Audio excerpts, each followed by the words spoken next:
Hi friends, പുതിയൊരു വീഡിയോയിലേക്ക് എല്ലാവർക്കും സ്വാഗതം. ഇന്നത്തെ വീഡിയോയിൽ റിസർച്ച് മെത്തഡോളജിൻ്റെ രണ്ടാമത്തെ മൊഡ്യൂളാണ് നോക്കുന്നത്. രണ്ടാമത്തെ മൊഡ്യൂളിൻ്റെ നെയിമാണ് quantitative and qualitative research methods. രണ്ടാമത്തെ മൊഡ്യൂളിൽ നമുക്ക് പഠിക്കാനായിട്ട് വരുന്ന ഭാഗങ്ങളാണിത്. ക്വാണ്ടിറ്റേറ്റീവ് റിസർച്ചിൻ്റെ സെൻസസ് ആൻഡ് പോപ്പുലേഷൻ സർവേ, അതുപോലെ തന്നെ ഈ സർവേൻ്റെ ഡിഫറെൻറ്റ് ടൈപ്സുകൾ, അതിൽപ്പെട്ടതാണ് ക്രോസ് സെക്ഷണലും ലോഞ്ചിറ്റ്യൂഡിനലും അതുപോലെ തന്നെ കോ റിലേഷണൽ സർവേയിലും. 3 സർവേ ആയിട്ടാണ് അതിനെ തിരിച്ചിട്ടുള്ളത്. പിന്നെ രണ്ടാം ഭാഗത്തിൽ പഠിക്കാനാണെങ്കിൽ ക്വാളിറ്റേറ്റീവ് റിസർച്ചിൻ്റെ case study, ethnography, life history. പിന്നെ മൂന്നാമതായിട്ടുള്ള ഭാഗത്തിൽ advantages and disadvantages of qualitative and quantitative research, രണ്ടിൻ്റെയും ഗുണങ്ങളും ദോഷങ്ങളുമാണ് നമുക്ക് പിന്നെ മൂന്നാമത്തെ ഭാഗത്തിൽ പഠിക്കാനുള്ളത്. അപ്പോൾ ഇത്രയും ഭാഗമാണ് നമുക്ക് രണ്ടാമത്തെ മൊഡ്യൂളിൽ പഠിക്കാനായിട്ട് വരുന്നത്. അപ്പോൾ ഇതിൻ്റെ ഫസ്റ്റ് ഭാഗം നോക്കാം. അപ്പോൾ ആദ്യത്തെ ഭാഗമാണ് സെൻസസ് ആൻഡ് പോപ്പുലേഷൻ സർവേ, അല്ലേ? അപ്പോൾ എന്താണ് പോപ്പുലേഷൻ എന്ന് പറഞ്ഞാൽ?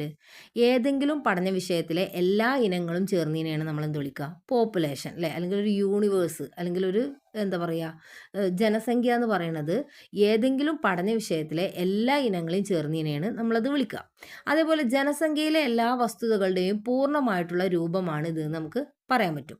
അതുപോലെ തന്നെ ജനസംഖ്യയിലെ വസ്തുതകളെ കുറിച്ചിട്ടുള്ള ഒരു അന്വേഷണമാണ് എന്ത്? സെൻസസ് എന്ന് പറഞ്ഞാൽ. സെൻസസ് പറഞ്ഞാൽ എന്താണ്?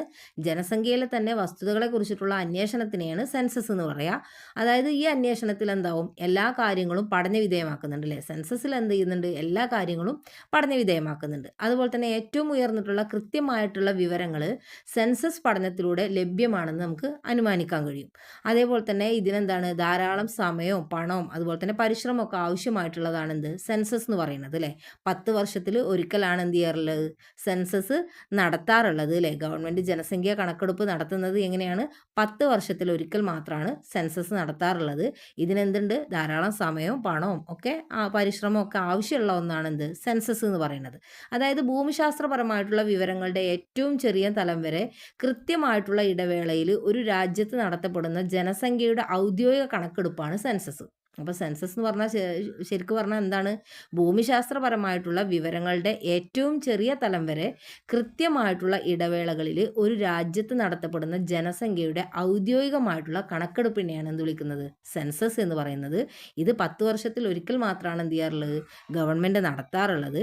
അതുപോലെ തന്നെ എന്താ പറയുക, ഇതിൻ്റെ പ്രധാന ലക്ഷ്യം എന്ന് പറയുന്നത് എന്താണ്? സെൻസസ് കൊണ്ട് എന്താണ് ഉദ്ദേശിക്കുന്നത്? അതായത് ജനസംഖ്യയെയും അതിൻ്റെ സവിശേഷതകളെയും കുറിച്ചിട്ട് വിവരങ്ങൾ ശേഖരിക്കുക എന്നുള്ളത് തന്നെയാണ്, അല്ലേ? ജനസംഖ്യയെ കുറിച്ചിട്ടും അതുപോലെ തന്നെ അതിൻ്റെ വിവരങ്ങൾ, ഓരോ പ്രദേശം എത്ര ജനസംഖ്യ ഉണ്ട് എന്നുള്ളതിൻ്റെ ഒരു കാൽക്കുലേഷൻ നടത്താൻ വേണ്ടിയിട്ട് തന്നെയാണ് എന്ത് ചെയ്യുന്നത്? സെൻസസ് നടത്താറുള്ളത്. അതുപോലെ തന്നെ ഒരു രാജ്യത്ത് വിപുലമായിട്ടുള്ള തീരുമാനങ്ങൾ എടുക്കാൻ വേണ്ടിയിട്ട് സെൻസസ് സഹായിക്കാറുണ്ട്, അല്ലേ? ഒരു രാജ്യത്തുള്ള വിപുലമായിട്ടുള്ള ഒരു തീരുമാനം എടുക്കാൻ വേണ്ടിയിട്ടൊക്കെ എന്ത് ചെയ്യാറുണ്ട്? സെൻസസ് സഹായിക്കാറുണ്ട്. അതുപോലെ തന്നെ സ്ഥിര താമസക്കാരായവർ, അതുപോലെ തന്നെ കുടിയേറ്റക്കാരായവർ, അല്ലേ? സെൻസസിലൂടെ എന്ത് ചെയ്യാൻ പറ്റും? വേർതിരിക്കാൻ പറ്റും. ഓരോ സെൻസസ് ചെയ്യുന്ന സമയത്ത് അവിടെ സ്ഥിരം താമസിക്കുന്ന ആളാണോ, അല്ലെങ്കിൽ അവർ കുടിയേറി പാർത്തിട്ടുണ്ടോ, അല്ലേ? ഒരു രാജ്യം വിട്ടിട്ട് മറ്റൊരു രാജ്യത്തേക്ക് എവിടേക്കെങ്കിലും, അല്ലെങ്കിൽ ആ ഒരു പ്രദേശം വിട്ടിട്ട് മറ്റെങ്ങോട്ടേലും പോയിട്ടുള്ളവരെയാണ് എന്ത് പറയുക? കുടിയേറ്റക്കാരെന്ന് നിൽക്കുക. അപ്പോൾ അങ്ങനെ അവർ പോയിട്ടുണ്ടോ എന്നുള്ളതൊക്കെ എന്ത് ചെയ്യാൻ പറ്റും? വേർതിരിച്ച് എടുക്കാൻ പറ്റും. അതുപോലെ തന്നെ സ്ഥിര ജനസംഖ്യയെ കണക്കാക്കപ്പെടുന്ന സെൻസസ് കൺവെൻഷണൽ സെൻസസ് എന്നറിയപ്പെടുക. അതായത് സ്ഥിരമായിട്ട് ഒരു താമസിക്കുന്ന ആളുകളുടെ സെൻസസ് നോക്കുകയാണെങ്കിൽ അതിനെ വിളിക്കുന്ന പേരാണ് കൺവെൻഷണൽ സെൻസസ് എന്നാണ് അതിനെ അറിയപ്പെടുക. അതുപോലെ തന്നെ ദേശീയ സ്ഥിതിവിവര കണക്ക് സംവിധാനത്തിൻ്റെ അടിസ്ഥാന രേഖയായിട്ട് എന്ത് ചെയ്യാറുണ്ട്? സെൻസസ് പ്രവർത്തിക്കാറുണ്ട്. അതുപോലെ തന്നെ ഏതൊരു രാജ്യത്തിൻ്റെയും സ്ഥിതിവിവര കണക്ക് സംവിധാനത്തിൽ സെൻസസ് എന്ത് ചെയ്യാറുണ്ട്? ഒരു അതുല്യമായിട്ടുള്ള പ്രവർത്തനം തന്നെ നടത്തുന്നുണ്ട്, അല്ലേ? അതായത് പോപ്പുലേഷൻ സെൻസസിലൂടെയാണ് ക്വാളിറ്റേറ്റീവ് അതുപോലെ തന്നെ ക്വാണ്ടിറ്റേറ്റീവ് ഡാറ്റകളൊക്കെ കൃത്യമായിട്ട് തരംതിരിക്കാൻ പറ്റുന്നത്, അല്ലേ? അപ്പോൾ പോപ്പുലേഷൻ സെൻസസിലൂടെയാണ് എന്ത് ചെയ്യുന്നത്? ക്വാളിറ്റേറ്റീവ് അതുപോലെ തന്നെ ക്വാണ്ടിറ്റേറ്റീവ് ഡാറ്റകളെ കൃത്യമായിട്ട് തരംതിരിക്കാൻ പറ്റുന്നത്. ഇനി അടുത്തത് പഠിക്കാനുള്ളത് ക്വാണ്ടിറ്റേറ്റീവ് റിസർച്ചിൽ തന്നെ അതിൻ്റെ ഡിഫറെൻറ്റ് ടൈപ്സ് ഓഫ് സർവേ ആണ്. സർവേകൾ എന്ത് ചെയ്തിട്ടുണ്ട്? 3 തിരിച്ചിട്ടുണ്ട്. ഇത് ഒന്നാണ് ക്രോസ് സെക്ഷണൽ സർവേ, രണ്ടാമത്തത് ലോഞ്ചിറ്റ്യൂഡിനൽ സർവേ, മൂന്നാമത്തത് കോ റിലേഷണൽ സർവേ. അപ്പോൾ നമുക്ക് ഇനി ഇത് ഓരോന്നും എന്താണെന്ന് നോക്കാം. ഒന്നാമത്താണ് ക്രോസ് സെക്ഷണൽ സർവേ അല്ലേ. അതായത് എന്താണ് ക്രോസ് സെക്ഷണൽ സർവേ പറഞ്ഞാൽ, ഒരു പ്രത്യേക സമയത്ത് സിമ്പിൾ പോപ്പുലേഷനിലൂടെ വിവരങ്ങൾ ശേഖരിക്കുന്ന നിരീക്ഷണ രീതിയാണെന്ത് ക്രോസ് സെക്ഷണൽ സർവേ. അതായത് ഒരു നിശ്ചിത കാലയളവിൽ നിശ്ചിത ജനസംഖ്യയെക്കുറിച്ചിട്ടുള്ള അനുമാനങ്ങൾ രൂപീകരിക്കുന്നതിനാണ് ഈ ഒരു സർവേ മെത്തേഡിലൂടെ അല്ലേ, അതിനു വേണ്ടിയിട്ടാണ് എന്ത് ചെയ്യുന്നത്, ഈ ഒരു സർവേ മെത്തേഡിലൂടെ വിവരങ്ങൾ ശേഖരിക്കുന്നത്. എന്താണ്, ഒരു നിശ്ചിത കാലയളവിൽ നിശ്ചിത ജനസംഖ്യയെക്കുറിച്ചിട്ടുള്ള അനുമാനങ്ങൾ രൂപീകരിക്കാൻ വേണ്ടിയിട്ട് ഈ ഒരു സർവേ മെത്തേഡിലൂടെയാണ് വിവരങ്ങൾ ശേഖരിക്കുന്നത്. അതുപോലെ തന്നെ ഇത് വിവരണാത്മകമോ അല്ലെങ്കിൽ വിശകലനാത്മകമോ ആയിട്ടുള്ള വിവരങ്ങളാണ് നൽകാറുള്ളത് അല്ലേ. ഇത് എന്താണ്, വിവരണാത്മകമോ അല്ലെങ്കിൽ വിശകലനാത്മകമോ ആയിട്ടുള്ള വിവരങ്ങളാണ് ക്രോസ് സെക്ഷണൽ സർവേയിലൂടെ ലഭിക്കുന്നത്. അതുപോലെ തന്നെ ഈ ക്രോസ് സെക്ഷണൽ സർവേ എന്ന് പറയുന്നത് എവിടേക്കാണ് ഈ ഒരു മെത്തേഡ് ഉപയോഗിക്കുന്നത്, അതായത് വ്യാപാരം, ആരോഗ്യ സംരക്ഷണം, വിദ്യാഭ്യാസം, മനഃശാസ്ത്രം, വിപണി എന്നീ മേഖലകളിലൊക്കെ എന്ത് ചെയ്യുന്നുണ്ട്, ഈ ഒരു ക്രോസ് സെക്ഷണൽ സർവേ ആണ് ഉപയോഗിക്കുന്നത്. ഈ ക്രോസ് സെക്ഷണൽ സർവേക്ക് ഒരു ഉദാഹരണമാണ് രാഷ്ട്രീയ അഭിപ്രായ വോട്ടെടുപ്പുകൾ എന്ന് പറയുന്നത്. ഇനി അതുപോലെ തന്നെ ഈ ക്രോസ് സെക്ഷണൽ സർവേക്ക് കുറച്ച് ഫീച്ചേഴ്സ് ഉണ്ട്. എന്തൊക്കെയാണ് അതിൻ്റെ ഫീച്ചേഴ്സ് എന്ന് നോക്കാം. ക്രോസ് സെക്ഷണൽ സർവേന്റെ ഒന്നാമത്തെ സവിശേഷതയാണ് ഒരു പ്രത്യേക തരത്തിലുള്ള നിരീക്ഷണവും അന്വേഷണവും കൂടിയാണ് ഇത് ക്രോസ് സെക്ഷണൽ സർവേ എന്ന് പറയുന്നത്. രണ്ടാമത്തെ ഒരു പ്രത്യേകതയാണ് ഒരു പ്രശ്നം അതുപോലെ തന്നെ എന്ത്, എങ്ങനെ, എപ്പോൾ, എവിടെ എന്ന് നിർവചിക്കാനൊക്കെ വേണ്ടിയിട്ടാണ് ഈ ഒരു ക്രോസ് സെക്ഷണൽ സർവേ മെത്തേഡ് എന്ത് ചെയ്യുന്നത്, സഹായിക്കുന്നത്. അതുപോലെ തന്നെ മൂന്നാമത്തേതാണ് നിലവിലുള്ളതും അതുപോലെ തന്നെ ജനപ്രിയവുമായിട്ടുള്ള സവിശേഷതകളൊക്കെ ആയിട്ട് എന്ത് ചെയ്യുന്നുണ്ട്, ഇത് തിരച്ചിൽ നടത്തുന്നുണ്ട്. അതുപോലെ തന്നെ നാലാമതായിട്ട് പറയുന്നത് വേരിയബിളുകൾ എന്ത് ചെയ്യുന്നില്ല, കൈകാര്യം ചെയ്യുന്നില്ല അല്ലെ, ചരങ്ങൾ ഇത് കൈകാര്യം ചെയ്യുന്നില്ല. അഞ്ചാമതായിട്ട് പറയുന്നത് എന്താ പറയുക, ഒരു പ്രതിഭാസം എങ്ങനെ പ്രവർത്തിക്കുന്നു അല്ലെങ്കിൽ ആളുകൾ അതിനെക്കുറിച്ചിട്ട് എന്താണ് ചിന്തിക്കുന്നത് എന്ന് മനസ്സിലാക്കാൻ വേണ്ടിയിട്ടാണ് ഈ ഒരു സർവേ രീതി ഉപയോഗിക്കുന്നത് അല്ലെ. ഒരു പ്രതിഭാസം എങ്ങനെ പ്രവർത്തിക്കുന്നു അതുപോലെ തന്നെ അല്ലെങ്കിൽ ആളുകൾ അതിനെക്കുറിച്ചിട്ട് എന്താണ് ചിന്തിക്കുന്നത് അതിന് മനസ്സിലാക്കാൻ വേണ്ടിയിട്ടാണ് ഈ ഒരു ക്രോസ് സെക്ഷണൽ സർവേ എന്ന് പറയുന്ന രീതി ഉപയോഗിക്കുന്നത്. അതുപോലെ തന്നെ അടുത്തതാണ് പ്രായം, അതുപോലെ തന്നെ വിദ്യാഭ്യാസം, വരുമാനം, ലിംഗഭേദം എന്നിങ്ങനെയുള്ള വിവിധ ഘടകങ്ങൾ പരിശോധിക്കാൻ വേണ്ടിയിട്ട് ഗവേഷകൻ ഉപയോഗിക്കുന്ന ഒരു രീതി കൂടിയാണ് എന്ത്, ക്രോസ് സെക്ഷണൽ സർവേ. അതുപോലെ അടുത്ത ഏഴാമത്തതാണ് ഒരു നിർദ്ദിഷ്ട അയൽപക്കത്ത് എന്താണ് സംഭവിക്കുന്നത് അതുപോലെ അവിടുത്തെ സാഹചര്യം മുതലായൊക്കെ വിശാലമായിട്ടുള്ള ഒരു ചിത്രം എന്ത് ചെയ്യുന്നുണ്ട്, ഈ ഒരു ക്രോസ് സെക്ഷണൽ സർവേ നൽകുന്നുണ്ട്. ഇനി അടുത്ത ഭാഗമാണ് types of cross sectional survey അല്ലേ. ക്രോസ് സെക്ഷണൽ സർവേനെ എന്ത് ചെയ്തിട്ടുണ്ട്, രണ്ടായിട്ട് തിരിച്ചിട്ടുണ്ട്. അതിൽ ഒന്നാണ് ഡിസ്ക്രിപ്റ്റീവ്, രണ്ടാമത്തേതാണ് അനലിറ്റിക്കൽ. ഇനി ഇത് ഓരോന്നും എന്താണെന്ന് നോക്കാം. അപ്പോൾ ഒന്നാമത്തെ ടൈപ്സ് ആണ് ഡിസ്ക്രിപ്റ്റീവ് അല്ലെങ്കിൽ വിവരണാത്മക സർവേ അല്ലെങ്കിൽ എന്താ പറയുക ഡിസ്ക്രിപ്റ്റീവ് സർവേ. അതുപോലെ രണ്ടാമത്താണ് അനലിറ്റിക്കൽ അല്ലെങ്കിൽ വിശകലനാത്മക സർവേ. അപ്പോൾ ഒന്നാമത്തെ ഡിസ്ക്രിപ്റ്റീവ്, അതിൽ പറഞ്ഞാൽ വിവരണാത്മക സർവേ എന്നാണ് അതിനെ എന്ത് ചെയ്യുന്നത്, പറയുന്നത്. അതുപോലെ തന്നെ എന്താ പറയുക, ഒരു പ്രത്യേക ജനസംഖ്യയിലുടനീളമുള്ള സ്വഭാവവും അവിടുത്തെ പ്രതിഭാസവും മനോഭാവവും അഭിപ്രായവും എന്നിവയൊക്കെ എത്രത്തോളം വ്യാപകവും അതുപോലെ തന്നെ അത് എത്രത്തോളം കഠിനവുമാണെന്നാണ് ഈ ഒരു ഡിസ്ക്രിപ്റ്റീവ് സർവേയിലൂടെ എന്ത് ചെയ്യുന്നത്, വിവരിക്കുന്നത്. അതുപോലെ തന്നെ എന്താ പറയുക, അനുമാനങ്ങളോ അല്ലെങ്കിൽ കാര്യകാരണമായിട്ടുള്ള പ്രസ്താവനകളോ നടത്താൻ വേണ്ടി ശ്രമിക്കാതെ ഒരു പ്രത്യേക ഘട്ടത്തിൽ ഒരു സാമ്പിളിനെ വിലയിരുത്തുകയാണ് ഇതിന്റെ ലക്ഷ്യം. അപ്പോൾ ഇവിടെ അനുമാനങ്ങളോ കാര്യകാരണമായിട്ടുള്ള പ്രസ്താവനയൊന്നും എന്ത് ചെയ്യുന്നില്ല, നടത്തുന്നില്ല. ഇവിടെ ഒരു പ്രത്യേക ഘട്ടത്തിൽ ഒരു സാമ്പിൾ വിലയിരുത്തുകയാണ് ചെയ്യുന്നത്. ഉദാഹരണം പറയുകയാണെങ്കിൽ ഇപ്പോൾ ഒരേ പ്രായക്കാരായിട്ടുള്ള സ്ത്രീകൾ എന്താ പറയുക, സ്ത്രീകളെക്കാൾ ഒരേ പ്രായത്തിലുള്ള പുരുഷന്മാർ ഓൺലൈൻ ഷോപ്പിംഗ് ഇഷ്ടപ്പെടുന്നത് കണ്ടെത്തുക. പക്ഷെ അവിടെ എന്ത് ചെയ്യുന്നില്ല, എന്തുകൊണ്ടാണ് അങ്ങനെ സംഭവിക്കുന്നത് എന്നുള്ളത് അവിടെ വിവരിക്കുന്നില്ല. അതായത് സ്ത്രീകളെക്കാളും പുരുഷന്മാരാണ് കൂടുതൽ ഓൺലൈൻ ഷോപ്പിംഗ് നടത്തുന്നത്. അത് എന്തുകൊണ്ടാണെന്ന് എന്ത് ചെയ്യുന്നില്ല, അവിടെ വിവരിക്കുന്നില്ല. രണ്ടാമത്തെ ക്രോസ് സെക്ഷണൽ സർവേ ആണ് അനലിറ്റിക്കൽ അല്ലേ, അതായത് വിശകലനാത്മക എന്താ പറയുക ക്രോസ് സെക്ഷണൽ സർവേ. അതിൽ പറയുന്നത് യാതൊരു വിധത്തിലുള്ള ബന്ധവുമില്ലാത്ത വ്യത്യസ്ത വേരിയബിളുകൾ തമ്മിലുള്ള ബന്ധം പരിശോധിക്കാൻ വേണ്ടിയിട്ടാണ് എന്ത് ചെയ്യുന്നത്, അനലിറ്റിക്കൽ എന്ന് പറയുന്ന ഈ ഒരു സർവേ നടത്തുന്നത്. അതായത് ചില സാഹചര്യങ്ങളിൽ എന്താകാം, പരസ്പരം ബന്ധത്തോട് കൂടിയിട്ടുള്ള വേരിയബിളുകൾക്ക് ഇത് കൂടുതൽ പ്രാധാന്യം കൊടുക്കുന്നുണ്ട്. ഇപ്പോൾ ഉദാഹരണം പറയുകയാണെങ്കിൽ പുകവലി എന്ത് ചെയ്യുന്നുണ്ട്, അർബുദത്തിന് കാരണമാണ് എന്നുള്ള മനസ്സിലാക്കാൻ വേണ്ടിയിട്ട് ഒരു സർവേ നടത്തപ്പെടുക എന്ന് വിചാരിക്കാം. പക്ഷെ ഇവിടെ എന്താണ്, ഈ സർവേയിൽ ഒരു പ്രത്യേക വേരിയബിളിനാണ് എന്ത് ചെയ്യുന്നത്, നമ്മൾ കൂടുതൽ പ്രാധാന്യം കൊടുക്കുന്നതും അതുപോലെ തന്നെ അതിനെ കുറിച്ചിട്ടാണ് കൂടുതൽ എന്ത് ചെയ്യുന്നത്, അവിടെ പരിശോധിക്കുന്നത്. അതാണ് അനലിറ്റിക്കൽ ക്രോസ് സെക്ഷണൽ സർവേ എന്ന് പറയുന്നത്. അപ്പോൾ ഒന്ന് ഡിസ്ക്രിപ്റ്റീവ് എന്താ പറയുക ക്രോസ് സെക്ഷണൽ സർവേ ആണ്, രണ്ടാമത്തത് അനലിറ്റിക്കൽ ക്രോസ് സെക്ഷണൽ സർവേ ആണ്. ഇതാണ് ക്രോസ് സെക്ഷണലിന്റെ രണ്ട് ടൈപ്സുകൾ. ഇനി അടുത്തതാണ് ക്രോസ് സെക്ഷണൽ സർവേന്റെ ഡിസൈൻ കൺസിഡറേഷൻ അല്ലേ, അതായത് ഡിസൈൻ പരിഗണനകൾ. ഇവിടെ നമുക്ക് നോക്കാം.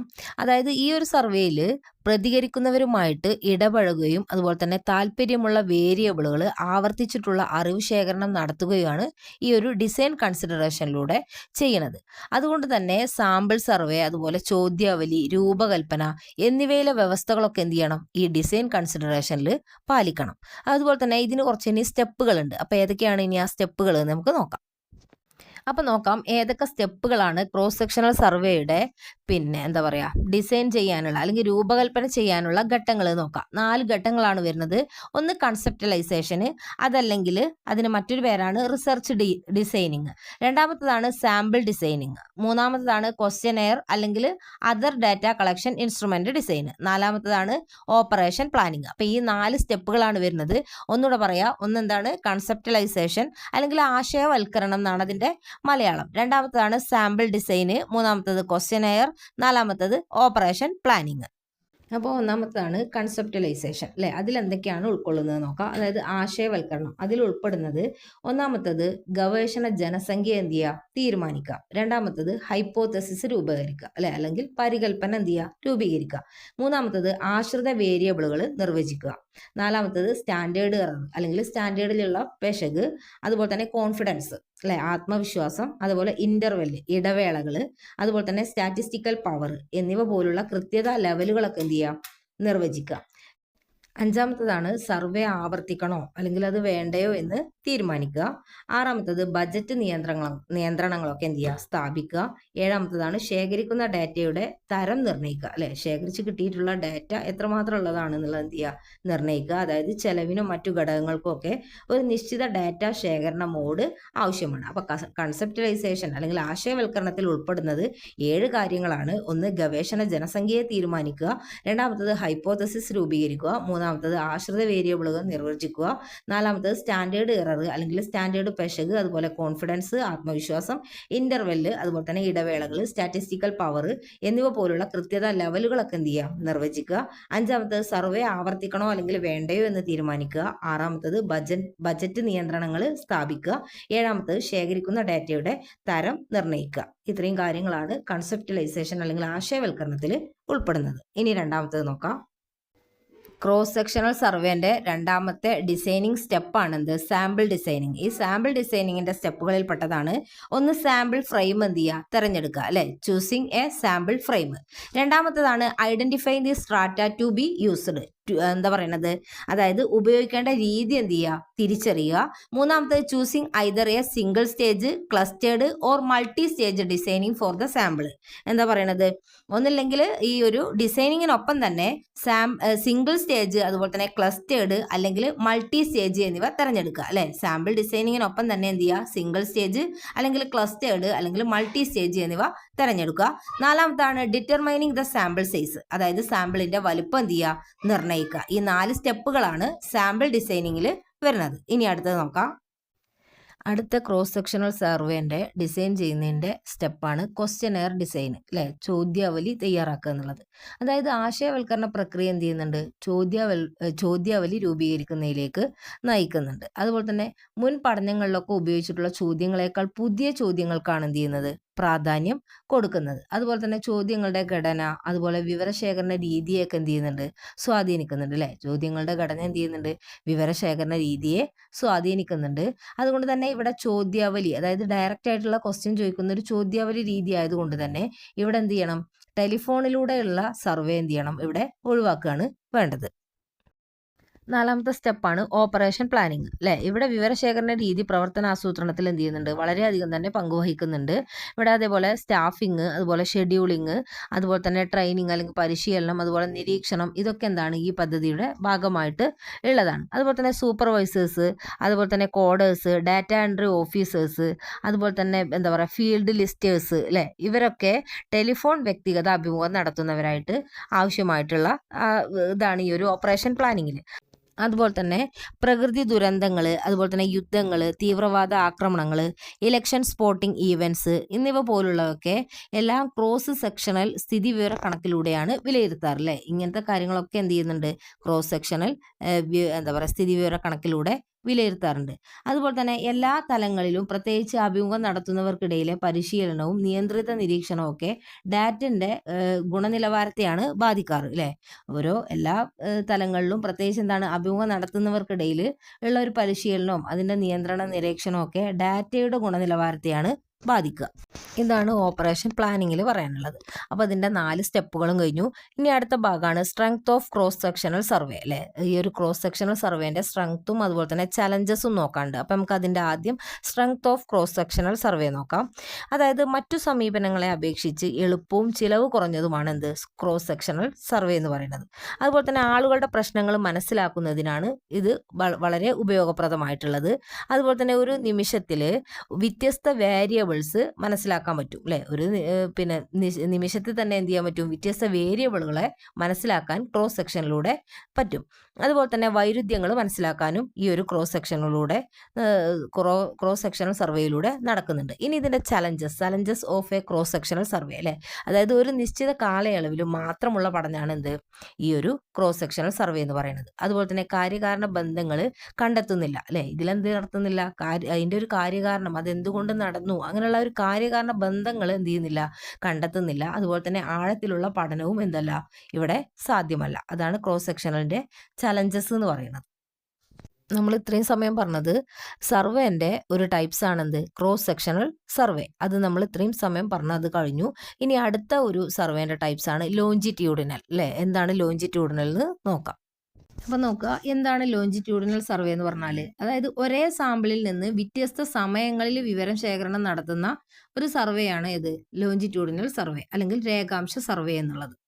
അതായത് ഒരു നീണ്ട കാലയളവിൽ നടത്തുന്ന ഗവേഷണങ്ങളിൽ ഒന്നായിട്ടാണ് ഇത് ഉപയോഗിക്കാറ്. അപ്പോൾ ഇതിന് എന്തുണ്ട്, ഒരു നീണ്ട കാലയളവ് തന്നെ ഇതിനുണ്ട് അല്ലേ. അങ്ങനെ നടത്തുന്ന ഗവേഷണങ്ങളിലൊക്കെയാണ് എന്ത് ചെയ്യൽ ഈ ഒരു ലോഞ്ചിറ്റ്യൂഡിനൽ സർവേ ഉപയോഗിക്കാറുള്ളത്. അതുപോലെ തന്നെ മെഡിക്കൽ റിസർച്ച്, അതുപോലെ സൈക്കോളജി, സോഷ്യോളജി, ഇതിനൊക്കെ എന്ത് വേണം, ഒരു നീണ്ട കാലയളവ് തന്നെ വേണം ഇതിനെക്കുറിച്ച് പഠനം നടത്താൻ വേണ്ടിയിട്ട്. അപ്പോൾ ഇത്തരം സബ്ജക്റ്റുകളിലാണ് എന്ത് ചെയ്യൽ അതിൻ്റെ പഠന മേഖലകളിലാണ് ഈ ഒരു ലോഞ്ചിറ്റ്യൂഡിനൽ സർവേ എന്ത് ചെയ്യുന്നത് കൂടുതലായിട്ട് ഉപയോഗിക്കുന്നത്. അതുപോലെ തന്നെ ഈ ലോഞ്ചിറ്റ്യൂഡിനൽ സർവേയിലാണ് ക്വാളിറ്റേറ്റീവും അതുപോലെ തന്നെ ക്വാണ്ടിറ്റേറ്റീവുമായിട്ടുള്ള ഡാറ്റകൾ ശേഖരിക്കാറുള്ളത്. അതുപോലെ ഗവേഷകർ ഒരേ വിഷയങ്ങളിൽ വർഷങ്ങളോളം തന്നെ എന്ത് ചെയ്യലുണ്ട്, വിവരങ്ങൾ രേഖപ്പെടുത്തുകയും ശേഖരിക്കുകയും ചെയ്യുന്നുണ്ട്. വർഷങ്ങളോളം നീണ്ടു നിന്നിട്ട് ലോഞ്ചിറ്റ്യൂഡിനൽ സർവേയിലൂടെ എന്ത് ചെയ്യാറുണ്ട്, വിവരങ്ങൾ ശേഖരിക്കാറുണ്ട്. അതുകൊണ്ട് തന്നെ കൂടുതൽ കൃത്യതയുള്ള വിവരങ്ങളാണ് ഈ ഒരു സർവേയിലൂടെ ലഭിക്കുക. അതുപോലെ തന്നെ പ്രത്യേക തീരുമാനങ്ങൾ എടുക്കുന്നതിനുള്ള അഭിപ്രായങ്ങൾ, ഉദ്ദേശങ്ങൾ, മനോഭാവങ്ങൾ എന്നിവ ഉൾപ്പെടെയുള്ള ആത്മനിഷ്ഠമായിട്ടുള്ള സൂചകങ്ങളെല്ലാം ഈ ഒരു സർവേൻ്റെ പ്രത്യേകതയാണ്. അപ്പോൾ ലോഞ്ചിറ്റ്യൂഡിനൽ സർവേൻ്റെ പ്രത്യേകതയാണ് പ്രത്യേക തീരുമാനങ്ങൾ എടുക്കുന്നതിനുള്ള അഭിപ്രായങ്ങൾ, ഉദ്ദേശങ്ങൾ, മനോഭാവങ്ങൾ എന്നിവ ഉൾപ്പെടെയുള്ള ആത്മനിഷ്ഠമായിട്ടുള്ള സൂചകങ്ങൾ എന്ന് പറയുന്നത്.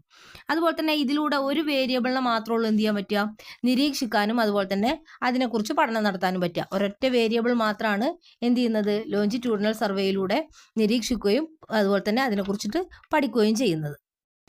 ഇനി അടുത്ത് പഠിക്കാനുള്ളത് ഈ ലോഞ്ചിറ്റ്യൂഡിനൽ സർവേൻ്റെ കുറച്ച് തരങ്ങളാണ്. ടൈപ്സ് ഓഫ് ലോഞ്ചിറ്റ്യൂഡിനൽ സർവേ അല്ലേ. അതിനൊരു 4-5 ടൈപ്പായിട്ട് എന്ത് ചെയ്തിട്ടുണ്ട്, തരംതിരിച്ചിട്ടുണ്ട്. അതിൽ ഒന്നാമത്തേതാണ് ബിസിനസ് സർവേ, രണ്ടാമത്തേത് സർവേ ഓഫ് സ്കൂള്, മൂന്നാമത്തേത് ഹൗസ് ഹോൾഡ് പാനൽ സർവേ, നാലാമത്തേത് റിപ്പീറ്റഡ് പാനൽ സർവേ, അഞ്ചാമത്തേത് കോഹോർട്ട് പാനൽ സർവേ. ഇങ്ങനെ 5ആയിട്ട് എന്ത് ചെയ്തിട്ടുണ്ട്, ലോഞ്ചിറ്റ്യൂഡിനൽ സർവേനെ തരംതിരിച്ചിട്ടുണ്ട്. ഇനി നമുക്കിത് ഓരോന്നും എന്താണെന്ന് നോക്കാം.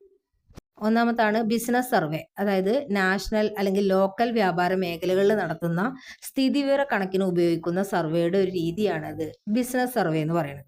അതായത് ഒരു വിഷയത്തെക്കുറിച്ച് മാത്രമാണ് വിവരശേഖരണം നടത്തുക അല്ലേ.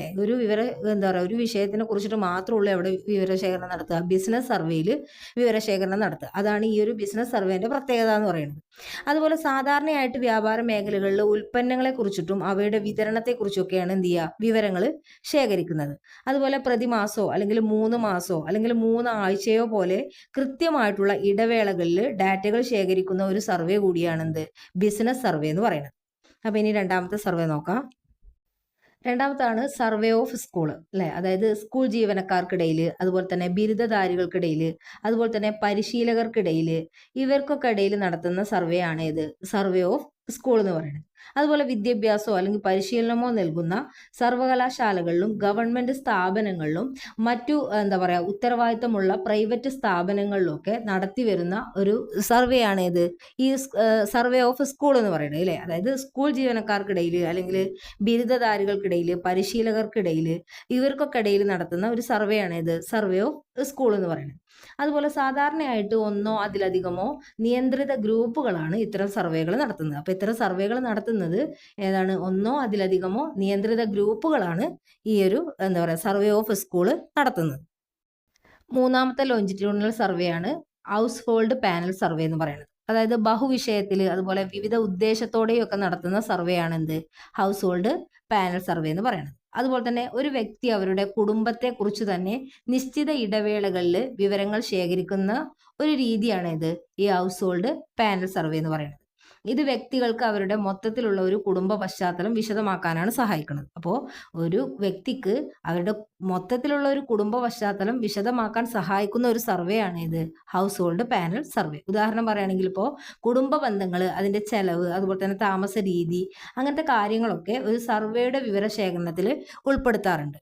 അതുപോലെ തന്നെ ഈ ഒരു സർവേക്ക് എന്തുണ്ട്? ഒരു വെല്ലുവിളി നേരിടുന്നുണ്ട്. അതായത് കാലാകാലങ്ങളിൽ വ്യക്തികളുടെയും അതുപോലെ തന്നെ അവരുടെ കുടുംബങ്ങളുടെയും കൃത്യമായിട്ടുള്ള പ്രതിനിധീകരിക്കുന്നതിന് കൂടുതൽ സങ്കീർണത ആവശ്യമാണ് എന്നതാണ് ഇതിന്റെ ഒരു വെല്ലുവിളി എന്ന് പറയുന്നത്. ഈ ഹൗസ് ഹോൾഡ് പാനൽ സർവേന്റെ ഒരു വെല്ലുവിളിയാണ് കാലാകാലങ്ങളിൽ വ്യക്തികളെയും അതുപോലെ തന്നെ അവരുടെ കുടുംബങ്ങളെയും കൃത്യമായിട്ട് പ്രതിനിധീകരിക്കുന്നതിന് കൂടുതൽ സങ്കീർണത ആവശ്യമാണ് എന്നത് ഈ ഒരു ഹൗസ് ഹോൾഡ് പാനൽ സർവേ നേരിടുന്ന ഒരു വെല്ലുവിളിയാണ്. നാലാമത്തെ ലോഞ്ചിറ്റ്യൂഡിനൽ സർവേ ആണ് റിപ്പീറ്റഡ് പാനൽ സർവേ അല്ലെ. അതായത് ഇവിടെ എന്താണ്? റിപ്പീറ്റ് ചെയ്യുകയാണ് ചെയ്യുന്നത്. വ്യക്തിഗത പാനൽ സർവേയുടെ ക്രമം ആവർത്തിച്ചു കൊണ്ടിട്ടുള്ള ഒരു പാനൽ സർവേ ആണ് ഈ ഒരു റിപ്പീറ്റഡ് പാനൽ സർവേ എന്ന് പറയുന്നത്. അതായത് വ്യക്തിഗത സർവേകളിൽ ഉൾപ്പെടുത്തിയിരിക്കുന്ന കാലയളവ് എന്ത് ചെയ്യും? മാറിക്കൊണ്ടിരിക്കുമ്പോൾ അത് റൊട്ടേറ്റിംഗ് പാനൽ സർവേകൾ നടത്തും അല്ലെ. അതുപോലെ ഓരോ സാമ്പിൾ യൂണിറ്റിലും ഒരേ വേരിയബിള് ആവർത്തിച്ച് അളക്കുന്ന പഠനങ്ങളെ വിവരിക്കാൻ ഉപയോഗിക്കുന്ന പദമാണെന്ത്? റിപ്പീറ്റഡ് പാനൽ സർവേ എന്ന് പറയുന്നത്. എന്താ പറഞ്ഞത്? ഓരോ സാമ്പിൾ യൂണിറ്റിലും ഒരേ വേരിയബിളുകൾ ആവർത്തിച്ച് അളക്കുന്ന പഠനങ്ങളെ വിവരിക്കാൻ ഉപയോഗിക്കുന്ന പദത്തിനെയാണ് റിപ്പീറ്റഡ് പാനൽ സർവേ എന്ന് പറയുന്നത്. അഞ്ചാമത്തെ ലോഞ്ചിറ്റ്യൂഡിനൽ സർവേന്റെ ഒരു ടൈപ്സ് ആണ് കോഹോർട്ട് പാനൽ സർവേ അല്ലെ. അതായത് കോഹോർട്ട് പാനൽ സർവേ എന്ന് പറഞ്ഞാൽ ഒരു അനിശ്ചിതകാല ജീവിത സിംഗിൾ പാനലിന്റെ ഏറ്റവും അടിസ്ഥാനമായിട്ടുള്ള ഉദാഹരണമാണ് കോഹോർട്ട് പാനൽ സർവേ എന്ന് പറയുന്നത്. അതായത് ഒരു വ്യക്തിയുടെ നേതൃത്വത്തിലുള്ള ഒരു പാനലാണ് ഇത് ഈ ഒരു കോഹോർട്ട് പാനൽ സർവേ. അതുകൊണ്ട് തന്നെ ഒരു വ്യക്തി ഒരു പ്രത്യേക സ്ഥലത്ത് ജനിച്ചവരാണെങ്കിൽ, അതായത് കാലാകാലങ്ങളിൽ സമാന സംഭവങ്ങൾ അനുഭവിച്ചിട്ടുള്ള ഒരു ജനസംഖ്യ ഉപവിഭാഗത്തിൽ ശ്രദ്ധ കേന്ദ്രീകരിക്കുക. അതായത് ഇപ്പോൾ ഒരു വ്യക്തിൻ്റെത് നിശ്ചിത മാസത്തിൽ തന്നെ ജനിക്കുക, അതുപോലെ ഒരു പ്രത്യേക വർഷത്തിൽ എന്ത് ചെയ്യുക? ഹൈസ്കൂൾ ബിരുദം നേടുക, അതുപോലെ അല്ലെങ്കിൽ ആ വർഷം തന്നെ അവരുടെ വിവാഹം കഴിക്കുക. ഇതൊക്കെയാണ് ഈ കോഹോർട്ട് പാനൽ സർവേ കൊണ്ട് ഉദ്ദേശിക്കുന്നത്. അതായത് ഒരു വ്യക്തിന്റെ ഒരു പ്രത്യേക സ്ഥലത്ത് ജനിച്ച ഒരു വ്യക്തിന്റെ കാലാകാലങ്ങളിലായിട്ട് എന്ത് ചെയ്യുക? സമാന സംഭവങ്ങൾ ഇങ്ങനെ അനുഭവിച്ചു കൊണ്ടിരിക്കുക. അതാണ് കോഹോർട്ട് പാനൽ സർവേ എന്നതുകൊണ്ട് ഉദ്ദേശിക്കുന്നത്. അതുപോലെ തന്നെ ഒരു പ്രത്യേക വർഷത്തിൽ ഹൈസ്കൂൾ ബിരുദം നേടുക, അല്ലെങ്കിൽ അതേ വർഷം തന്നെ വിവാഹം കഴിക്കുക, അല്ലെങ്കിൽ ഒരു നിശ്ചിത മാസത്തിൽ ജനിക്കുക. ഇതൊക്കെയാണ് ഈ ഒരു കോഹോർട്ട് പാനൽ സർവേന്റെ ഒരു പ്രത്യേകത. അതുപോലെ തന്നെ അംഗത്വത്തെ കുറിച്ചുള്ള കോഹോർട്ടിന്റെ നിർവചനം നിർവചിക്കപ്പെടുന്നതിനാൽ കാലക്രമേണ മാറ്റാൻ കഴിയൂല അല്ലെ. അപ്പോൾ ഈ ഒരു അംഗത്വത്തിന്റെ കണക്കിൽ നോക്കുകയാണെങ്കിൽ എന്ത് ചെയ്യാൻ പറ്റൂല? ഇത് കാലക്രമേണ ഇതൊന്നും മാറ്റാൻ പറ്റൂല. അപ്പൊ അതുകൊണ്ട് തന്നെ ഇതിന് പറയുന്ന മറ്റൊരു പേരും കൂടെ ഉണ്ട്, ഫിക്സ്ഡ് പാനൽ സർവേ എന്നും ഈ ഒരു കോഹോർട്ട് പാനൽ സർവേക്ക് ഒരു പേരുണ്ട്. അപ്പൊ എന്താണ്? കോഹോർട്ട് പാനൽ സർവേന്റെ മറ്റൊരു പേരാണ് ഫിക്സ്ഡ് പാനൽ സർവേ. ഫിക്സ്ഡ് എന്ന് പറയുന്നത് എന്താണ്? ഇത് ഒരിക്കലും കാലക്രമേണ എന്ത് ചെയ്യാൻ പറ്റൂല? മാറ്റാൻ പറ്റൂല. അതൊരു ഫിക്സ്ഡ് ആയിട്ടുള്ള കാര്യമായിരിക്കും. അതുകൊണ്ടാണ് ഫിക്സ്ഡ് പാനൽ സർവേ എന്നും ഇതിന് പേര് വന്നിട്ടുള്ളത്. ഇനി അടുത്ത ഭാഗമാണ് ലോഞ്ചിറ്റ്യൂഡിനൽ സർവേന്റെ ഫീച്ചേഴ്സ്, സവിശേഷതകൾ എന്തൊക്കെയാ നോക്കാം. ഒന്നാമത്തത് പോപ്പുലേഷൻ ഡെഫിനിഷൻ, രണ്ടാമത്തത് സാമ്പിൾ ഡിസൈനിങ്, അതുപോലെ തന്നെ മൂന്നാമത്തത് വെയിറ്റിംഗ്. ഈ 3 ഫീച്ചേഴ്സാണ് ലോഞ്ചിറ്റ്യൂഡിനൽ സർവേക്ക് ഉള്ളത്. ഒന്നാമത്തത് പോപ്പുലേഷൻ ഡെഫിനിഷൻ അല്ലെ. അതായത് ഓരോ സാമ്പിൾ യൂണിറ്റിലും ഒന്നിലധികം തവണ വിവരശേഖരണം നടത്തുക എന്നുള്ളത് ഈ ഒരു ലോഞ്ചിറ്റ്യൂഡിനൽ സർവേന്റെ ഒരു സവിശേഷതയാണ്. രണ്ടാമത്താണ് സാമ്പിൾ ഡിസൈൻ. അതായത് പഠന ജനസംഖ്യയിൽ പുതിയ വിഭാഗത്തെ ഉൾപ്പെടുത്തണോ അല്ലെങ്കിൽ അത് ഉൾപ്പെടുത്തണ്ടയോ എന്ന് ഡിസൈൻ ചെയ്യാം അല്ലെ. അതും ഈ ഒരു ലോഞ്ചിറ്റ്യൂഡിനൽ സർവേന്റെ ഒരു ഫീച്ചേഴ്സാണ്. പിന്നെ മൂന്നാമത്താണ് വെയിറ്റിംഗ് അല്ലെ. അതായത് ലോഞ്ചിറ്റ്യൂഡിനൽ സർവേകളിൽ ഡാറ്റ ഉപഭോക്താക്കൾക്ക് എന്ത് ചെയ്യുന്നുണ്ട്? 2 തരം വെയിറ്റിംഗ് നൽകുന്നുണ്ട്. അതായത് ക്രോസ് സെക്ഷണൽ വെയ്റ്റ്സും അതുപോലെ തന്നെ ലോഞ്ചിറ്റ്യൂഡിനൽ വെയ്റ്റ്സും. ഈ രണ്ട് തരത്തിലുള്ള വെയ്റ്റ്സ് ആണ് എന്താ ചെയ്യുന്നത്, പല ലോഞ്ചിറ്റ്യൂഡിനൽ സർവേകളിലും ഡാറ്റ ഉപഭോക്താക്കൾക്ക് നൽകുന്നത്. അതാണ് വെയ്റ്റിങ്സ് എന്ന് പറയുന്നത്. അതും ഈ ഒരു ലോഞ്ചിറ്റ്യൂഡിനൽ സർവേന്റെ സവിശേഷതയാണ്. അടുത്തതാണ് strength of longitudinal survey. Longitudinal സർവേന്റെ സ്ട്രെങ്ത്തുകൾ എന്തൊക്കെയാണെന്ന് നോക്കാം. ഒന്നാമത്തത് അനലൈസിസ് ഓഫ് ഗ്രോസ് ചേഞ്ച്, അതായത് മൊത്തത്തിലുള്ള ഒരു മാറ്റത്തിന്റെ വിശകലനം. അതിൽ പറയുന്നത് ലോഞ്ചിറ്റ്യൂഡിനൽ സർവേകളുടെ ഏറ്റവും സാധാരണമായിട്ടുള്ള ഉദ്ദേശങ്ങളിൽ ഒന്നാണ് എന്ത്, അനലൈസിസ് ഓഫ് ഗ്രോസ് ചേഞ്ച് അല്ലെങ്കിൽ മൊത്തത്തിലുള്ള മാറ്റത്തിന്റെ വിശകലനം എന്നുള്ളത്. അതായത് സ്ഥിരമായിട്ട് ജോലി ചെയ്യുന്ന ജീവനക്കാരുടെ ശതമാനം പോലെയുള്ള മൊത്തം മാറ്റം കണക്കാക്കാൻ ആവർത്തിച്ചിട്ടുള്ള ക്രോസ് സെക്ഷണൽ സർവേ നമുക്ക് ഉപയോഗിക്കാൻ പറ്റും. പക്ഷേ ലോഞ്ചിറ്റ്യൂഡിനൽ സർവേക്ക് മാത്രമുള്ളൂ എന്ത് ചെയ്യാൻ പറ്റുക, മൊത്തം ഷിഫ്റ്റ് എത്രത്തോളം വ്യത്യസ്ത ഘടകങ്ങൾ ഉണ്ടെന്ന് പറയാൻ പറ്റുള്ളൂ. അത് ഈ ഒരു ലോഞ്ചിറ്റ്യൂഡിനൽ സർവേന്റെ ഒന്നാമത്തെ സ്ട്രെങ്ത് ആണ്. ഇനി രണ്ടാമത്തെ സ്ട്രെങ്ത് നോക്കുക. രണ്ടാമതാണ് analysis of unit level change, അല്ലെ, അതായത് യൂണിറ്റ് ലെവൽ മാറ്റത്തിന്റെ വിശകലനം. അതായത് ജനസംഖ്യാപരമായിട്ടുള്ള മാറ്റത്തെക്കാൾ വ്യക്തികൾക്ക് ജനസംഖ്യാപരമായ മാറ്റത്തിൽ എന്ത് ചെയ്യുന്നുണ്ട്, കൂടുതൽ താല്പര്യം ഉണ്ടാകും ഈ ഒരു ലോഞ്ചിറ്റ്യൂഡിനൽ സർവേയിൽ. അതും ഇതിന്റെ എന്താണ്, ഒരു സ്ട്രെങ്ത് ആണ്. എന്താ പറഞ്ഞത്, ജനസംഖ്യാപരമായിട്ടുള്ള മാറ്റത്തെക്കാളും വ്യക്തികൾക്ക് ജനസംഖ്യാപരമായിട്ടുള്ള മാറ്റത്തിലാണ് കൂടുതൽ താല്പര്യം ഉണ്ടാവുക എന്നുള്ളത്. മൂന്നാമത്താണ് അഗ്രിഗേറ്റ് മെഷേഴ്സ്, അതായത് മൊത്തത്തിലുള്ള നടപടികൾ.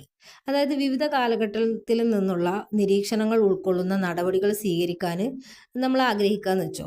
എന്നാൽ വാർഷിക ചെലവുകളുടെ ഒരു എസ്റ്റിമേറ്റ് ലഭിക്കാൻ വേണ്ടിയിട്ട് 12 പ്രതിമാസ ചെലവ് മെട്രിക്കുകൾ സംയോജിപ്പിക്കുന്നതിന് ഒരു ഉദാഹരണം തന്നെയാണ് എന്ത്, ഈ ഒരു ലോഞ്ചിറ്റ്യൂഡിനൽ സർവേ എന്ന് പറയുന്നത്. അതും ഈ ഒരു ലോഞ്ചിറ്റ്യൂഡിനൽ സർവേന്റെ ഒരു സ്ട്രെങ്ത് ആണ്. നാലാമത്താണ് ലെങ്ത് ഓഫ് ഹിസ്റ്ററീസ്, അതായത് ചരിത്രങ്ങളുടെ ദൈർഘ്യം എന്ന് പറയുന്നത്. അതായത് ഉൾപ്പെട്ടിരിക്കുന്ന ഡാറ്റയുടെ അളവ് കാരണം ഒരു അഭിമുഖത്തേക്കാൾ ദൈർഘ്യമേറിയിട്ടുള്ള തുടർച്ചയായിട്ടുള്ള സംഭവങ്ങളുടെയും പരിവർത്തനങ്ങളുടെയും ചരിത്രങ്ങൾ ഒരു ലോഞ്ചിറ്റ്യൂഡിനൽ സർവേയിൽ എന്ത് ചെയ്യാൻ പറ്റും, ശേഖരിക്കാൻ കഴിയും എന്നുള്ളതും ലോഞ്ചിറ്റ്യൂഡിനൽ സർവേന്റെ ഒരു സ്ട്രെങ്ത് ആണ്, ലെങ്ത് ഓഫ് ഹിസ്റ്ററീസ് എന്ന് പറയുന്നത്. ഇനി അടുത്തതാണ് time related characteristics of events, അല്ലേ. അത് പറഞ്ഞാൽ എന്താണ്, സംഭവങ്ങളുടെയോ അല്ലെങ്കിൽ സാഹചര്യങ്ങളുടെയോ ഒക്കെ സമയവുമായി ബന്ധപ്പെട്ട സവിശേഷതകൾ. അതും ഇതിൻ്റെ ഒരു സ്ട്രെങ്ത് ആണ്. അതായത് സമയബന്ധിതമായിട്ടുള്ള വിവരങ്ങൾ ശേഖരിക്കാൻ ഈ ഒരു ലോഞ്ചിറ്റ്യൂഡിനൽ സർവേയിലൂടെ സാധ്യമാകും. അതായത് ദാരിദ്ര്യം, തൊഴിലില്ലായ്മ എന്നിങ്ങനെയുള്ള സംഭവങ്ങളുടെയും സാഹചര്യങ്ങളുടെയും ഒക്കെ സ്വഭാവ സവിശേഷതകൾ ഈ ലോഞ്ചിറ്റ്യൂഡിനൽ സർവേയിലൂടെ ലഭിക്കും. ആറാമത്തെ ഒരു സ്ട്രെങ്ത് ആണ് ഐഡന്റിഫൈയിങ് കോഷ്വാലിറ്റി എന്ന് പറയുന്നത്. അതായത് ഒരു വേരിയബിളിന്റെ കാര്യകാരണ ബന്ധം തിരിച്ചറിയാൻ ഗവേഷകനെ സഹായിക്കുന്ന രീതി കൂടിയാണ് എന്ത്, ഈ ഒരു ലോഞ്ചിറ്റ്യൂഡിനൽ സർവേ എന്ന് പറയുന്നത്. അതുകൊണ്ടാണ് കാരണം തിരിച്ചറിയുക എന്നുള്ളത് കൊണ്ട് ഉദ്ദേശിക്കുന്നത്. ഐഡന്റിഫൈയിങ് കോഷ്വാലിറ്റി എന്ന് പറഞ്ഞാൽ കാരണം തിരിച്ചറിയുക, അതായത് ഒരു വേരിയബിളിന്റെ കാര്യകാരണ ബന്ധം തിരിച്ചറിയാൻ വേണ്ടിയിട്ട് ഗവേഷകനെ സഹായിക്കുന്ന ഒരു രീതി കൂടിയാണ് ലോഞ്ചിറ്റ്യൂഡിനൽ സർവേ. ഇതും എന്താണ്, ലോഞ്ചിറ്റ്യൂഡിനൽ സർവേന്റെ സ്ട്രെങ്ത്തിൽ പെട്ടതാണ്. അപ്പോൾ ഇത്രയും സ്ട്രെങ്ത്തുകളാണ് വരുന്നത്. ഇനി ഇതിന്റെ വീക്ക്നെസ് ഉണ്ട്. എന്തൊക്കെയാണ് ആ വീക്ക്നെസ് എന്ന് നോക്കാം. അടുത്തതാണ് ഇതിൻ്റെ വീക്ക്നെസ്, അല്ലേ. എന്തൊക്കെയാണ് വീക്ക്നെസ് നോക്കാം. ലോഞ്ചിറ്റ്യൂഡിനൽ സർവേൻ്റെ ഒന്നാമതാണ് റിസർച്ച് ടൈം, അതായത് ഗവേഷണ സമയം. അതായത് ഈ സർവേക്ക് എന്താണ്, ദീർഘകാലം ആവശ്യമാണ്. അത് ഇതിൻ്റെ ഒരു പോരായ്മ തന്നെയാണ്. ഇത്തരം ഗവേഷണം പ്രവചനാതീതമായിട്ടുള്ള ഫലം നൽകാനുള്ള സാധ്യത കൂടുതലുമാണ്. അതുപോലെ രണ്ടാമതാണ് ഹയർ കോസ്റ്റ്, അല്ലെ, ഉയർന്ന ചെലവാണ് ഇതിന്. അതായത് സങ്കീർണവും ചെലവേറിയതുമായിട്ടുള്ള സർവേയുടെ രീതിയാണ് ലോഞ്ചിറ്റ്യൂഡിനൽ സർവേ എന്ന് പറയുന്നത്. അതായത് പഠന ചെലവുകൾ, അതുപോലെ തന്നെ വർഷങ്ങളോളം പതിറ്റാണ്ടുകളോളം ഒക്കെ നിലനിൽക്കാൻ ഇതെന്ത് ചെയ്യുന്നുണ്ട്, സാധ്യതയായിട്ടുള്ള കാര്യമാണ്. അതുപോലെ മൂന്നാമത്താണ് സാമ്പിൾ പ്രോബ്ലം, അല്ലെ, സാമ്പിൾ പ്രശ്നങ്ങൾ. അതായത് അന്വേഷണത്തിന് വലിയ സാമ്പിളുകൾ എന്താണ് ഇവിടെ ആവശ്യമായിട്ട് വരും. അതുകൊണ്ട് തന്നെ ലഭിച്ച വിവരങ്ങളെ വിശകലനം ചെയ്യുന്നതിനും അതുപോലെ വികസിപ്പിക്കുന്നതിനൊക്കെ വലിയ തോതിലുള്ള അന്വേഷണം ആവശ്യമാണ് ലോഞ്ചിറ്റ്യൂഡിനൽ സർവേയിൽ. അതുപോലെ തന്നെ അടുത്തതാണ് റിസ്കി എലമെന്റ്സ്, അല്ലെ, അപകടകരമായിട്ടുള്ള ഘടകങ്ങൾ. അതായത് ഗവേഷകൻ പങ്കെടുക്കുന്നത് വരെ എന്താ പറയുക, വ്യത്യസ്ത സമയങ്ങളിൽ, അതായത് ഇടവേളകളിൽ നിരീക്ഷിക്കേണ്ടതുണ്ട്, അല്ലെ. അതായത് സാമ്പിള് വ്യത്യസ്തമായിട്ടുള്ള എന്താ പറയുക സമയങ്ങളിൽ ഇങ്ങനെ നിരീക്ഷിച്ചുകൊണ്ടിരിക്കണം. അത് ഗവേഷണം പൂർത്തിയാക്കാൻ വർഷങ്ങളോളം പതിറ്റാണ്ടുകളോളം ഒക്കെ എടുക്കും, അല്ലെ. ഇങ്ങനെ സാമ്പിള് വ്യത്യസ്തമായിട്ടുള്ള സമയങ്ങളിൽ ഇങ്ങനെ പരിശോധന നടത്തുകയാണെങ്കിൽ എന്ത് ചെയ്യും, അത് ഗവേഷണം പൂർത്തിയാക്കാൻ തന്നെ വർഷങ്ങളോളം അല്ലെങ്കിൽ പതിറ്റാണ്ടുകളൊക്കെ എടുക്കും. അതും ഇതിൻ്റെ ഒരു വീക്ക്നെസ് ആണ്. അതുപോലെ തന്നെ ഗവേഷകന് സമയം, പഠനം, ശാരീരിക ബുദ്ധിമുട്ടുകൾ എന്നിവയൊക്കെ ഇത്തരം സർവേകളിൽ കൂടുതലായിട്ട് കാണും. അപ്പോൾ അതൊക്കെ ലോഞ്ചിറ്റ്യൂഡിനൽ സർവേൻ്റെ എന്താണ്, വീക്ക്നെസ് ആണ്. എന്തൊക്കെയാണ്, ഒന്ന് ഗവേഷണ സമയം, രണ്ടാമത്തത് ഉയർന്ന ചെലവാണ് വരുന്നത്, അതുപോലെ തന്നെ സാമ്പിൾ പ്രശ്നങ്ങൾ, മൂന്നാമത്തതാണ് അപകടകരമായിട്ടുള്ള ഘടകങ്ങൾ. അപ്പോൾ ഇത്രയും ഭാഗങ്ങളാണ് ഈ വീഡിയോയിൽ ഉൾപ്പെടുത്തിയിട്ടുള്ളത്. സർവേൻ്റെ തന്നെ ഒരു ടൈപ്സും കൂടെ ഉണ്ട്. കോറിലേഷണൽ സർവേ, അത് അടുത്ത വീഡിയോയിലായിരിക്കും. അതുപോലെ ക്വാളിറ്റേറ്റീവ് റിസർച്ച്, അതിൻ്റെ case study, ethnography, life history, അതുപോലെ തന്നെ ഇതിൻ്റെ രണ്ടിൻ്റെയും അഡ്വാൻറ്റേജസും അതുപോലെ തന്നെ ഡിസഡ്വാൻറ്റേജസും, അതുപോലെ തന്നെ ക്വാളിറ്റേറ്റീവ് അതുപോലെ തന്നെ ക്വാണ്ടിറ്റേറ്റീവ് തമ്മിലുള്ള ഡിഫറൻസ്, ഇത്രയും കാര്യങ്ങളായിരിക്കും അടുത്ത പാർട്ടിൽ ഉണ്ടാവുക. അപ്പോൾ വീഡിയോ എല്ലാവരും മുഴുവനായിട്ട് കാണാം. ഇനി അടുത്തൊരു വീഡിയോ ആയിട്ട് കാണാം.